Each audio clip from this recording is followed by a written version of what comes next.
Irmãos, nós estamos numa série de mensagens sobre saúde emocional.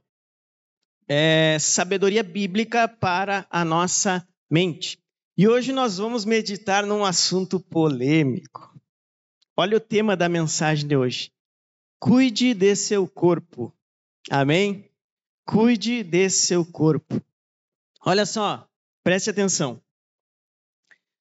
A nossa ideia aqui como igreja é fazer discípulos de Jesus. Amém? Essa é uma tarefa primordial da igreja de Jesus. Por isso, nossa missão como igreja, nós colocamos ali a seguinte frase, ou melhor, 3 palavrinhas, né? A gente aqui para cumprir essa missão de fazer discípulos, a gente quer criar um ambiente para que as pessoas possam receber, aprender e servir a Jesus. Receber a Cristo, receber a Jesus, aprender de Jesus e servir a Jesus. Com essas 3 palavras, receber, aprender e servir, nós entendemos que é o processo que deve acontecer para que você se torne um discípulo de Jesus. Você precisa receber a Jesus, você precisa aprender desse Jesus e servir a Jesus. Ok. E a partir disso, preste atenção, toda a nossa vida, depois que nós entregamos o nosso coração a Cristo, toda a nossa vida deve ser um serviço a Deus. Eu sirvo a Deus agora com a minha vida, não é só na igreja, não é em todo momento. Cada segundo da minha vida eu sirvo a Deus. Claro, principalmente a tarefa de nos afastarmos do pecado, né? A conversão, o nome já diz, né? Conversão, né? Tu tá indo para um caminho, Jesus toca na tua vida, tu recebe a Cristo, aprende, começa a servir, tu te converte, tu vai para outro caminho, né? Tu estava indo para longe de Deus, vivendo no pecado, enfim, cada um tem o seu testemunho, a sua história, mas aí Jesus toca em nosso coração e a gente converte, né? Jesus nos converte. E aí a gente ouve falar, né? O fulaninho agora só quer saber da igreja, de Bíblia. Sim, é uma mudança. E é uma mudança, principalmente uma mudança moral.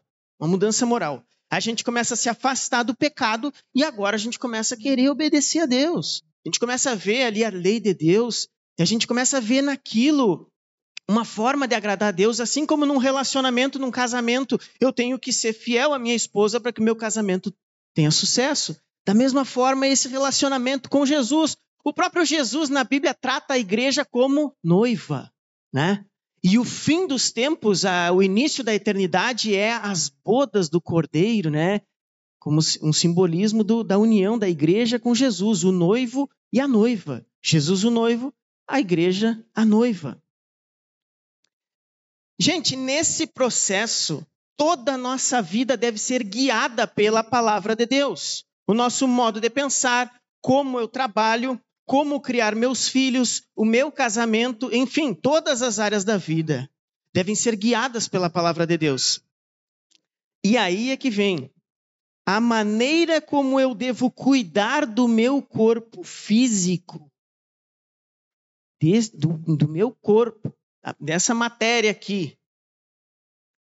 também faz parte da espiritualidade cristã. Por isso o tema da nossa mensagem, cuide do seu corpo. O cuidado com o corpo físico também glorifica a Deus. Cuidar do nosso corpo físico é algo espiritual. Talvez eu acho que você nunca foi numa igreja que tenha falado dessa temática, eu acho. Né? Eu sou meio louco, eu me arrisco nessas paradas aí. Mas é o que eu entendo que a Bíblia diz. Eu entendo que a Bíblia proporciona essa integração entre espiritualidade e o corpo, a alma, vamos dizer assim, né? Nossa parte material, mas a nossa parte física também. Eu entendo que a Bíblia ela dá indícios de que nós devemos cuidar do nosso corpo físico. E hoje, irmãos, nós temos muitas pesquisas, muitos estudos, a ciência está avançando nessa questão, comprovando os aspectos positivos, os benefícios do exercício físico, por exemplo, para que nós tenhamos saúde física e mental. Então, por isso que entrou dentro do nosso tema. Tá, Lucas, agora tu vai ter que me provar na Bíblia essas tuas ideias malucas. Vamos lá, então? 1 Coríntios, capítulo 6. Abre aí. 1 Coríntios, capítulo 6.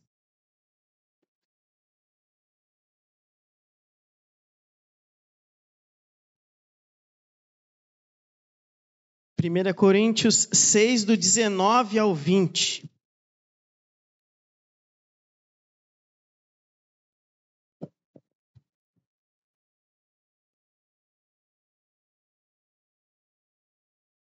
Amém? Vamos ler então? 1 Coríntios 6, 19 ao 20. Será que vocês não sabem que o corpo de vocês é santuário do Espírito Santo, que está em vocês, e que vocês receberam de Deus, e que vocês não pertencem a vocês mesmos? Porque vocês foram comprados por preço. Agora, pois, glorifiquem a Deus no corpo de vocês. Vamos orar? Vamos fazer uma oração? Oremos mais uma vez. Senhor Deus, eis aqui a tua palavra, eis aqui, ó Deus, o teu povo reunido, e nós entendemos que esse momento, ele é muito especial. Que a tua graça se manifeste em nosso meio, que o teu amor esteja presente aqui nesta mensagem, e que possamos absorver, ó Deus, os teus ensinamentos, aquilo que o Senhor quer falar conosco nesta noite. Usa a minha vida, apesar das minhas falhas e limitações. Use a minha vida para que possamos glorificar a Ti. Nós oramos em nome de Jesus. Amém. Então, primeiro versículo que eu citei aqui. Nós somos templo do Espírito Santo de Deus. É isso mesmo. Este corpo mortal, o seu corpo mortal, se você entregou a sua vida a Jesus, você é morada de Deus. Deus não habita nesta igreja. Deus não está nas quatro paredes desse templo. Deus habita nas paredes do teu coração. Olha que excelente isso. Se nós somos o templo do Espírito Santo, nosso corpo, não é que o nosso corpo é divino, preste atenção. Nós não vamos endeusar o corpo, mas nós vamos entender o que a Bíblia está dizendo. Somos o santuário do Espírito Santo. Em outras versões diz o templo do Espírito Santo. O que o texto diz? Agora, pois, glorifiquem a Deus no corpo de vocês. Então, o corpo faz parte da espiritualidade cristã. Gente, aí eu vou citar alguns outros versículos, como lá em Provérbios 4:22, que fala que na busca por sabedoria, se nós obedecermos à sabedoria bíblica, lá no Provérbios 4:22 vai falar que são vida para quem os encontra, né, a sabedoria, e saúde para todo o nosso corpo. Ou seja, se eu obedeço à sabedoria de Deus, eu terei saúde no meu corpo. Nós vemos que é uma preocupação de Deus o nosso corpo. Do mesmo modo, lá em Provérbios 14:30 também fala que o contentamento, a alegria, dá ânimo, dá saúde ao corpo. Nessa tradução que nós utilizamos, a NAA, diz que o ânimo sereno é a vida do corpo. Depois, Provérbios 17:20, o coração alegre é bom remédio, mas o espírito abatido faz secar os ossos. Então é evidente na Bíblia a integração entre saúde física e espiritual. Depois nós vemos o apóstolo João na carta de 3 João, lá, capítulo 1, versículo 2. Não precisa abrir, são muitos versículos, senão nós vamos demorar muito. João fala assim, ó, amado, peço a Deus que tudo corra bem com você e que esteja com boa saúde, assim como vai bem a sua alma. Que tu esteja bem fisicamente, tanto quanto é a sua alma. O apóstolo João, desejando que um dos seus líderes, dos seus discípulos ali, tivesse boa saúde. Paulo, grande apóstolo e grande escritor do Novo Testamento, intercedeu pela saúde dos tessalonicenses, lá em 1 Tessalonicenses capítulo 5, versículo 23. Paulo disse o seguinte: o mesmo Deus da paz os santifique em tudo, e que o espírito, a alma e o corpo de vocês sejam conservados íntegros e irrepreensíveis na vinda do nosso Senhor Jesus Cristo. E para fechar esse início, um versículo muito bacana, muito legal. Efésios 5, 29. Eu acho que Efésios eu coloquei aí, Marco. Coloca para nós aí. Não? Efésios 5 não, tá, desculpa. Efésios 5, 29 diz assim, ó, porque ninguém jamais odiou seu próprio corpo. Ao contrário, o alimenta e cuida dele, como também Cristo faz com a igreja. Então, promover o bem-estar físico do nosso próprio corpo, o nosso próprio bem-estar, é uma maneira de honrar a Deus. Cuidar do nosso corpo é uma maneira de honrar a Deus. E aí eu quero pensar em 3 pontos conosco aqui nessa noite. 3 dimensões, vamos dizer assim, do cuidado que nós devemos ter com o nosso corpo. Primeiro ponto, nutrir o corpo. Segundo, exercitar o corpo. E o terceiro, zelar pelo corpo. Vamos ao primeiro ponto? Primeiro ponto, então, nutrir o corpo. A necessidade que temos de nos alimentar, nós precisamos nos alimentar todo dia. Isso comunica uma verdade espiritual. Não somos deuses imortais, somos dependentes, somos finitos, somos mortais. Somos dependentes das boas dádivas do Criador. Nós precisamos de luz solar, nós precisamos de água, precisamos de solo fértil, precisamos de fotossíntese, precisamos de galinhas, frangos, vacas, precisamos de alimentos, precisamos de agricultores, precisamos de fazendeiros, precisamos de mercados para comprar esses mantimentos. Precisamos de tudo isso para simplesmente nos alimentar. Você já parou para pensar nisso? E olha só, o quanto a graça de Deus está envolvida, a providência de Deus está envolvida nisso tudo. E hoje a quantidade que nós temos, a variedade que nós temos hoje de alimentos. Pense há uns 100, 200 anos atrás como que era. Então isso nos faz pensar na graça de Deus. Essa necessidade de alimentação que nós temos, isso, nós como cristãos, nós temos que pensar, como eu falei, né, gente? Hoje, se você entregou a sua vida a Jesus, tu tem que ver Jesus em tudo. Tu tem que ver Jesus em tudo. Tu tem que ver Jesus no teu prato de comida.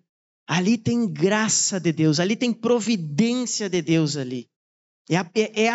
É a mão visível, é como se fosse a mão de Deus entregando para ti um prato de comida para você se alimentar. E como eu falei, nos nossos tempos nós temos acesso a alimentos diferentes, produtos. Isso é a providência de Deus. É Deus mostrando que vivemos numa realidade saturada da graça do Criador. Então a alimentação é algo muito significativo na Bíblia. Preste atenção, olha só. A Bíblia começa e termina com refeição. As primeiras palavras de Deus para o homem. Coloca para nós Gênesis. Gênesis está, né? Gênesis 1, 28 aí, Marco. E Deus os abençoou e lhes disse, sejam fecundos, multipliquem-se, encham a terra e sujeitem-na. A primeira palavra de Deus ao ser humano. Depois, tem o domínio sobre os peixes do mar, sobre as aves do céu, sobre todo animal que rasteja pela terra. E Deus disse ainda, é a segunda palavra que Deus profere ao homem. E Deus disse ainda, eis que lhes tenho dado todas as ervas que dão semente e se acham na superfície de toda a terra, e todas as árvores em que há fruto que dê semente. Isso servirá de alimento para vocês. A segunda fala de Deus ao ser humano, logo no início da criação. Nós vemos aqui no registro bíblico que Deus inclui um convite para alimentação, para se alimentar, para comer. Não é o meu, né? Achei que era o meu. Então, nós temos um convite de Deus para nos alimentar, para nutrirmos o nosso corpo. Você já tinha percebido isso? Alimentar-se, comer, é algo espiritual. Então, na primeira vez, logo nos primeiros versos da Bíblia, nós já vemos essa questão da alimentação. Depois, o primeiro conflito que a Bíblia registra, a queda no pecado, Gênesis 3, o drama da queda, o drama de Gênesis 3. O que aconteceu? Uma refeição proibida. Por que o ser humano caiu no pecado? Por causa de um fruto proibido, de uma alimentação que Deus não tinha prescrito. Qual foi o primeiro milagre de Jesus? Transformar água em vinho, uma bebida. Antes de morrer na cruz, Jesus compartilha uma ceia com vinho e pão, juntamente com seus discípulos. E no fim dos tempos, ou melhor, no início da eternidade, a Bíblia nos relata em Apocalipse 19. Coloca para nós aí, Marco, também, Apocalipse 19. E do trono saiu uma voz que dizia: louvem o nosso Deus todos vocês, os seus servos, todos os que o temem, os pequenos e os grandes. Então ouvi o que parecia ser a voz de uma grande multidão, uma voz como de muitas águas e como de fortes trovões, dizendo: aleluia! Pois reina o Senhor nosso Deus, o Todo-Poderoso. Alegremo-nos, exultemos e demos-lhe a glória, porque chegou a hora das bodas do Cordeiro, e a noiva dele já se preparou. A ela foi permitido vestir-se de linho finíssimo, resplandecente e puro, porque o linho finíssimo são os atos de justiça dos santos. Então o anjo me disse: escreva, bem-aventurados aqueles que são chamados à ceia das bodas do Cordeiro. E acrescentou: são estas as verdadeiras palavras de Deus. O início da eternidade é marcado por um banquete festivo. A junção de Cristo, o noivo, com a noiva. A noiva preparada, ataviada com atos de justiça para se encontrar com o seu noivo. E isso vai ser celebrado num grande banquete festivo. O início da eternidade, uma grande ceia, um grande banquete. Então a Bíblia começa e termina com refeições. Se a Bíblia retrata dessa forma esses relatos que acabamos de ver, significa que a alimentação é importante para a nossa vida. A alimentação é um tema teológico. Alimentar-se é espiritual. Amém? A alimentação é um tema espiritual. E aí nós entramos lá em 1 Coríntios 10:31. Portanto, se vocês comem ou bebem ou fazem qualquer outra coisa, façam tudo para a glória de Deus. Devemos comer para a glória de Deus. Comer para a glória de Deus envolve reconhecer que Deus é o Senhor da vida, o cuidador da vida. Por que a gente ora quando vai se alimentar, quando vai fazer uma refeição? Deus, obrigado. Eu reconheço que é o Senhor, a providência do Senhor se manifestando aqui. Comer para a glória de Deus também envolve o fato de não devermos ser dominados pela gula. O que é a gula? É um desejo forte por comida e bebida, um desejo excessivo. A forma como nos alimentamos diz muito sobre nós. Devemos tomar cuidado, comer para a glória de Deus. Tomar cuidado também com alimentos prejudiciais à nossa saúde. Gordura, açúcar, alimentos processados. Vou ser xingado daqui a pouco. Vou ser apedrejado. Toma cuidado com refrigerante, salgadinho, gordura, açúcar, alimentos, uma dieta com poucos nutrientes. Gente, e hoje não tem desculpa. Hoje está na palma da nossa mão, no celular. É muito fácil sabermos como ter uma dieta equilibrada, rica em nutrientes. E tem uma história.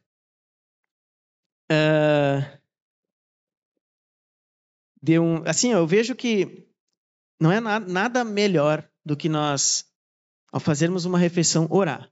Né? Reconhecer a Deus, reconhecer a mão de Deus, a gloriosa mão de Deus.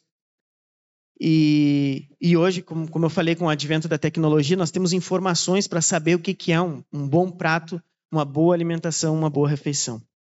E aí tem a história que o João Alexandre conta, que é um cantor cristão, que ele foi almoçar junto com um companheiro da empresa dele, e ele, antes de almoçar, ele orou, né, e começou a comer. Aí o colega dele olhou e disse assim, cara, eu não faço isso aí de orar antes de comer. Bobagem isso, né? Se o prato está na minha frente, que eu me sirvo, eu já vou logo comendo. Aí o João Alexandre olhou para ele e disse assim, pois é, tu faz igual o meu cachorro. Tu faz igual o meu cachorro também faz assim. Ou seja, quando não nos alimentamos para a glória de Deus, nós estamos pecando. Nós estamos nos comparando aos animais que vivem pelos seus instintos. Isso é sério. Isso é sério. Meus irmãos, então, devemos comer para a glória de Deus. Toma cuidado com o refrigerante, com as gorduras, com o salgadinho. Gente, é importante ressaltar também que nós, na nossa tradição evangélica, que nossa tradição teológica, nós não temos restrição alimentar. Existem algumas igrejas que proíbem certos alimentos, mas nós entendemos que a partir de Cristo todos os alimentos foram considerados puros. Porém, a ênfase da nossa teologia é comer de maneira moderada, com gratidão e evitando a gula. Gente, encerrando então esse primeiro ponto, eu gostaria de te convocar para que você repensasse os seus hábitos alimentares. Talvez seja Deus hoje falando contigo, para você dar uma maneirada no açúcar, no doce, nas gorduras. É estranho falar isso, né? Geralmente é um tema espiritual, né? Abandona o pecado, não sei o quê. Agora o pastor está falando ali sobre... Mas enfim, irmãos, talvez Deus esteja falando contigo. Repense seus hábitos alimentares, reavalie a quantidade de comida colocada no seu prato. Evite comidas gordurosas, aumente o consumo de frutas, vegetais, legumes, grãos. Seja grato pelo alimento que você tem. Aproveite melhor os momentos de refeição. Outro pecado, dá para nós considerar pecado, eu acho. Comer com o celular na mão. É pecado, eu acho. Não sei, gente, não faz sentido. Sentar à mesa é um lugar, é sagrado, a mesa é sagrada. Largue o celular, almoce em família, olhem um no olho do outro, pai, filho. Larga o celular. Lá em casa é proibido o celular na mesa. Lá em casa tem uma regra. Proibido. Gente, eu estou brincando, tá? Não posso dizer que comer com o celular na mão é pecado. Mas, enfim. Gente, então, aproveite os momentos em refeição e lembre que o Evangelho de Jesus traz significado espiritual para a sua alimentação. Vamos ao segundo ponto. Não, e eu fui trazer essa mensagem logo hoje que tem uma janta depois, né? Aí os irmãos chegaram cheios de doce, pudim e coisa arada. Deu errado. Nós vamos comer com moderação. Segundo ponto, então. Primeiro ponto, alimentar, nutrir o corpo. Segundo ponto, exercitar o corpo. Irmãos, de acordo com a OMS, a obesidade triplicou nos últimos 40 anos. Quais os principais fatores? Alimentos gordurosos, excesso de açúcar, né? Então, primeiro um ponto, questão da alimentação, mas também a falta de movimentação física. Nosso estilo de vida mudou drasticamente. Pense antigamente, pensa 40 anos atrás. Ou, acho que não precisa ir muito. Quem aqui que se criou aí que tinha que ir lá no poço pegar água de balde? Pode levantar a mão, não precisa ficar com vergonha. Na cacimba, né? No poço, né? Pensa comigo, só o fato de tu ter que ir, tu tem que ir até o poço. Geralmente, às vezes o poço era na casa, mas às vezes era longe. Tu tinha que caminhar até o poço. Tu tinha que fazer força para jogar o balde lá e, né? Botava um peso do lado, né? Eu cheguei a pegar um pouco isso aí. Ali para puxar. Só isso aí já era uma atividade física. Vamos pensar só nisso. Nós poderíamos falar várias coisas. Mas hoje nós temos água encanada. Pensa nas mulheres que tinham que lavar roupa na sanga. Às vezes a mulher também pegava água no poço, né? Mas tinha que ir na sanga, lavar a roupa, levar o balde, levar tudo. Ia lá, batia e não sei o quê. E pá. Era uma atividade física. Aí hoje não, é só colocar na máquina, né? Apertar o botão e deu. O trabalho que a gente tem, nem de torcer a roupa, porque a roupa já é torcida ali pela... né? Tu só estende a roupa. Então, hoje, nós não nos movemos muito. Pensa, e aí, eu peguei tempos pequenos, vamos dizer assim. Pensa 1000 anos atrás como que era. Né? 2000 anos atrás, lá na época de Jesus. Pensa como era trabalhoso a vida, como as pessoas se movimentavam mais para viver, porque tinha que fazer os trabalhos ali. Não tinha a tecnologia que a gente tem hoje. Então o povo se mexia mais. E hoje não. Hoje nós não nos movemos muito para realizar as nossas atividades rotineiras. E aí vem o chamado sedentarismo. Irmãos, a Bíblia fala em Atos 16, 28 que nele, em Deus, vivemos, nos movemos e existimos. Então, movimento é um sinal de vida. Movimento é vida. Nosso coração pulsando, nossos pulmões respirando, nosso corpo todo em funcionamento. Fomos feitos para nos mover.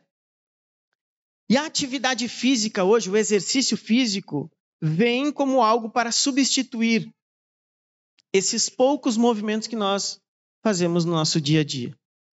A gente se movimenta até de carro agora, carro, moto, a gente anda pouco a pé.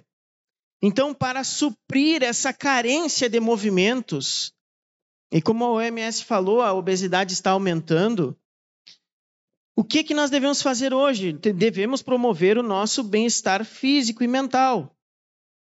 Devemos fazer atividade física, fortalecer a nossa musculatura. Atividade física, né, a consequência é isso, reduz a pressão arterial, controla as emoções, libera endorfina, regula o açúcar, melhora o coração, reduz o estresse, ansiedade, depressão, melhora a qualidade do sono.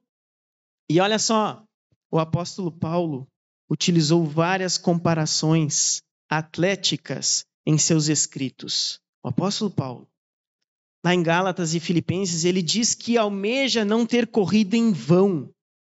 Esse não ter corrido em vão, ele usa exatamente termos da prática esportiva da época, das corridas esportivas da época. Em Gálatas, ele também repreende os Gálatas e ele diz assim, ó, vocês estavam correndo bem, quem os impediu de seguir a verdade? Então, ele traz essas ideias de exercícios, de movimento, para trazer verdades espirituais. Ele usa termos das lutas da época, ele encoraja a igreja a agir como um time taticamente ajustado. E lá em Coríntios 9, 24, 1 Coríntios 9, 24, não sei se está aí, ele diz o seguinte, vocês não sabem que os que correm no estádio, todos na verdade correm, mas um só leva o prêmio? Corram de tal maneira que ganhem o prêmio. Todo atleta em tudo se domina. Aqueles para alcançar uma coroa corruptível, nós, porém, a incorruptível. 1 Timóteo 4,8 também fala que o exercício físico tem valor. Então é o seguinte, vemos que Paulo considerava legítimo e útil a atividade física, a ponto de usar essas comparações nos seus escritos. Claro, meus irmãos, exercícios físicos não são o principal, né? O principal é exercício espiritual. Mas hoje nós estamos aqui vendo um tema secundário, vamos dizer assim, mas que é de extrema importância para a nossa vida. Atividades físicas também glorificam a Deus. Muitas vezes, através do esporte, através de uma prática esportiva, uma pessoa consegue descobrir suas capacidades, superar desafios e faz disso uma caminhada de autoconhecimento. E nós que temos a palavra de Deus, Deus é o nosso guia, é mais fácil ainda, né, nós entendermos todo esse processo. Deus pode ser glorificado nisso e deve ser glorificado nisso. E lembrando, a caminhada cristã é um processo, é um progresso. Você vai aumentando o seu conhecimento sobre Deus, sobre você mesmo, e você vai vivendo uma nova identidade em Cristo Jesus. Esse é um aspecto muito positivo da proposta bíblica sobre espiritualidade, para aquele que quer ser discípulo de Jesus. Então, finalizando esse segundo ponto aqui, me perdi no horário, 8 horas. Gente, Finalizando, repense sua visão sobre exercícios físicos. Dá uma repensada, dá uma reconsiderada. Pense nisso. De repente você está sedentário. Isso pode trazer consequências para você. Então, também não vamos sair todo mundo correndo agora, né? Não, calma aí, não é isso. Mas, de repente você está sedentário, de repente você pode fazer uma atividade física e não precisa ir. Agora também tem as modas, né? Tem aqueles que correm na rua e tem que comprar aquele óculos, não sei o que. Não precisa disso tudo, meus irmãos, não precisa. Não precisa ir numa academia caríssima, não precisa um personal trainer, não. Uma simples caminhada de 30 a 40 minutos, 3 vezes na semana. Você já coloca o seu corpo em movimento, não precisa pagar nada, bota um tênisinho legal, bota uma roupinha confortável, vai caminhar, não precisa pagar nada para caminhar. Isso pode tornar-se um remédio para você e Deus vai ser glorificado nisso. Convide alguém para caminhar junto com você, convide um irmão e tenha certeza que Deus estará caminhando ao seu lado também. Amém? Claro, se você puder frequentar uma academia, fazer um esporte, enfim, é melhor. Mas caminhar já é o suficiente. Tá, encerramos esse ponto. E agora para o terceiro ponto, zelar pelo corpo. Nós vimos então nutrir, o corpo, alimentar o corpo, exercitar o corpo e agora zelar pelo corpo. Irmãos, diante das enfermidades, com certeza nós devemos orar com fé. E com certeza Deus pode curar, pode fazer milagres, sim. Mas isso não anula o fato, não anula a importância do cuidado médico e de buscar ajuda por profissionais da saúde. O próprio cristianismo, a fé cristã, foi quem impulsionou a medicina moderna. Os hospitais foram criados por igrejas. Aqui na nossa cidade nós temos o Hospital de Caridade da Igreja Católica. Ou seja, a igreja criava hospitais. Criou a igreja também, os protestantes também criaram vários hospitais. Aqui no Brasil é mais católico porque predominava o catolicismo. Mas faculdades de medicinas foram criadas pela igreja. Por que a igreja fez isso durante a história? Porque o cuidado com a saúde, cuidado com o corpo, é algo espiritual, é algo defendido pela Bíblia. Por isso que os cristãos faziam isso e fazem até hoje. Então, diante disso, irmãos, zelar pelo corpo é algo que glorifique a Deus. E aí já vamos finalizando esse ponto. Zele pelo seu corpo. Faça alguns exames de vez em quando. Faça um check-up. Administre bem o corpo que Deus te deu.